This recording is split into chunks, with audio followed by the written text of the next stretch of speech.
contar las vivencias de Dios. Y ahí le damos la bienvenida a Carlitos Dios. ¿Cómo estás, Carlitos?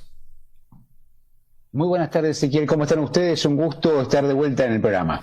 Un placer. Bueno, les contamos a los que se están enganchando por primera vez que Carlitos lo tenemos desde Italia, donde nos cuenta todas las noticias de allí y de Europa.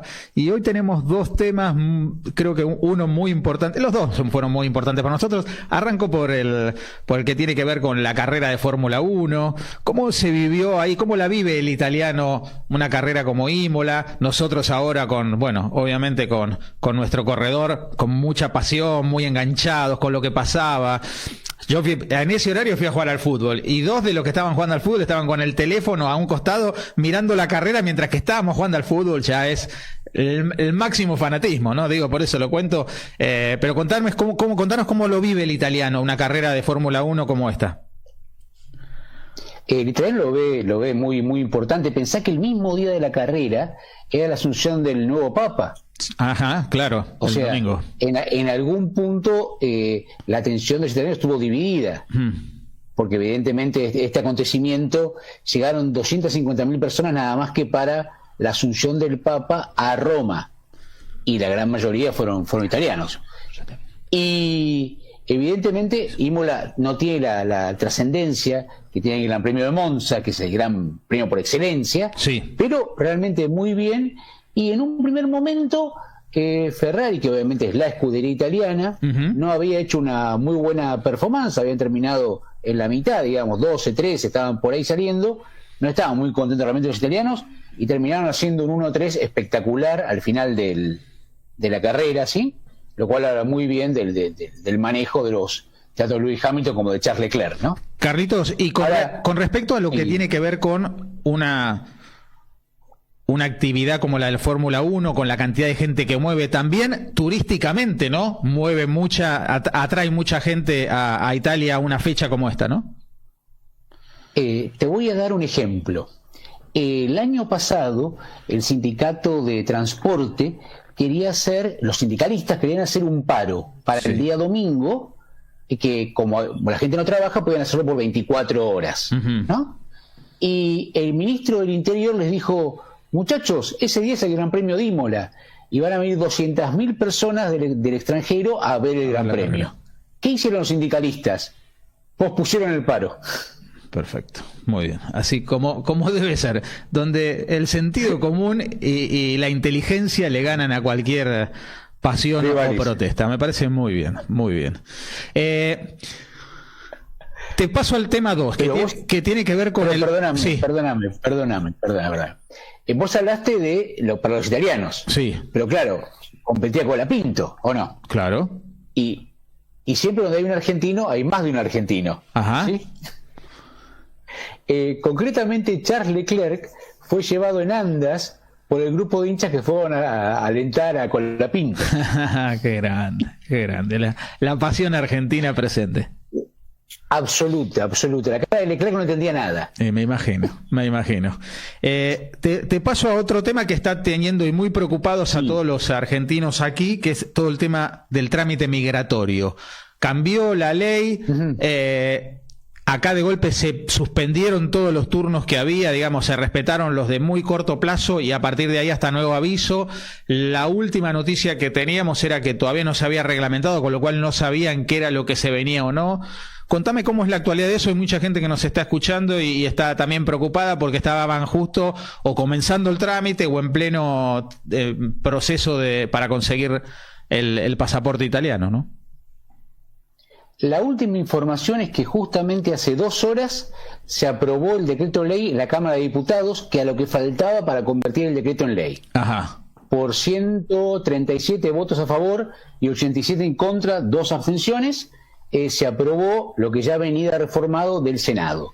Sí. O sea, el decreto ley del gobierno de Meloni se aprobó y con las consecuentes reformas a la obtención de la ciudadanía, ¿sí? Pero ¿vos sabés de dónde sale todo esto? No. El año pasado, las dos grandes inmigraciones italianas en el mundo están en Brasil y en Argentina. Ajá. ¿Sí? El año pasado, a final de año, un grupo de miembros del gobierno de Meloni viajaron a Sudamérica, concretamente a Chile, Brasil, Paraguay y Argentina, sí, para ver cómo se estaba desenvolviendo este trámite migratorio, pero verlo de primera cara, ellos mismos, sí, sí, no que le contaran otros. ¿Sí? En Brasil, el año pasado, en el 2023 había 14.000 solicitudes, pasaron a 19.000. Y en Argentina, del 2003, que había 20.000 solicitudes, pasaron a 30.000. Es una cantidad, con lo cual los consulados estaban desbordados. Totalmente. O sea, estaban directamente, tenían que hacer ese trámite y nada más, porque no podían hacer otras cosas o propios los consulados, sí, porque no tenían personal para hacer. ¿Y qué ocurrió? Históricamente, si en Argentina el 60% de la población tiene ascendencia italiana, entonces, esa gente que tenía algún pariente que alguna vez había nacido en Italia, algún pariente italiano en su árbol genealógico, tenían, según la antigua normativa, tenían ya la ciudadanía italiana. Lo que hacían luego, al pedirla, era confirmarla. ¿Qué ocurría? En la práctica tenías que llevar algún documento que dijera: mi antepasado X, mi chosnoabuelo, mi tatarabuelo, mi bisabuelo, era italiano. Sí. Y en los documentos que estaban, hablamos 1850 y un poco para atrás, ocurría que había muchos documentos que estaban falsificados, que estaban adulterados, y que las autoridades consulares no podían habilitar eso porque no tenían forma de comprobarlo, es decir, o tenían que contratar un perito para cada documento, lo cual era materialmente imposible. Y como siempre pasa, hay excesos, ¿o no? Sí, sí. ¿Sí? Entonces, como decía ayer un diputado en la discusión, es como pasa en los bares. Por culpa de algunos no se fía a nadie. Totalmente. ¿De acuerdo? Entonces, hubo excesos, por supuesto. Hubo gente que devino de la noche a la mañana en gestor de ciudadanía italiana. Se crearon un montón de negocios periféricos alrededor. Por supuesto, excesos, como todo, ¿de acuerdo? Sí. Y los excesos terminan con estas cuestiones, con cortar todo y siempre jorobamos alguno, ¿de acuerdo? Entonces, lo que se dijo ahora es decir, señores, solamente aquellos que tienen padre italiano o abuelo italiano pueden solicitar la ciudadanía. Los demás, no. Perfecto. Lo cual se agrava porque frente al problema que había en Argentina, que es que mucha gente tardaba mucho en el consulado, la gente venía a Italia a hacerlo. Sí, exactamente. Siempre te decían, no, me voy a Italia, que ahí en 6 meses de golpe puedo tener los papeles. Sí. Claro. Bueno, en Italia hay 7.193 comunes, que son las municipalidades. En Argentina, con 10 veces más superficie, hay 1.293 municipalidades. ¿Te das cuenta de la diferencia? Claro. Entonces, también había esta gente que sacaba la ciudadanía y se rajaba a España. No sabía una palabra de italiano, pero usufructuaba las ventajas del pasaporte italiano y europeo. Sí. Todos los excesos derivaron en esto, en una medida drástica. Al hacer ley, hoy, ¿a partir de cuándo ya, a partir del mismo que se transformó en ley, ya empiezan a partir de ahora sí, ya la estará aclarado, van a ser solamente con padres o abuelos, y a partir de ahora se empezarán a regularizar otra vez los turnos dentro del consulado, por ejemplo, aquí en Italia, para hacer los trámites, ¿no? Exactamente, así será, exactamente. Perfecto, perfecto. La verdad que sí, acá había mucha preocupación, mucho miedo y claro, la diferencia es que Italia lo hizo pero España no, con lo cual muchos dicen, bueno, pero si tenés alguno, anda por el lado de España. Entonces, bueno, creo que no sé si a la larga esto va a contagiar también al tema de España, porque bueno, lo que no salga por un lado lo van a tratar de sacar por otro, ¿no? Vos pensás que en Italia tiene dos grandes problemas. Este es un problemita, ¿sí?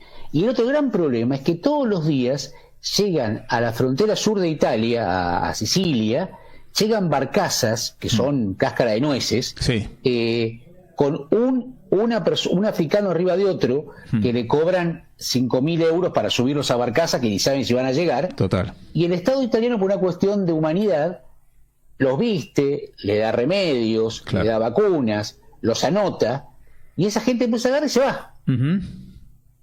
Sí, sí. Entonces, es como que hay problemas serios realmente. Estaría diciendo, bueno, fenómeno, alguien ponga algún coto a todo esto. porque esto suena como un embudo por Italia, y es un negocio para los gestores, entre comillas, ¿sí? Y el negocio porque esa gente empieza a entrar por toda Italia. Claro. Y siguen a Italia y se mezclan y terminan en Alemania, en Francia, en Reino Unido, que también acaba de poner Reino Unido una serie de pruritos al respecto. Así que el tema de ciudadanía era muy sencillo, antes era un trámite nada más, ahora es un poquito más. Y lo que se pide es que la gente que la obtenga tenga un cierto conocimiento y un cierto compromiso con la cultura italiana. Clarísimo.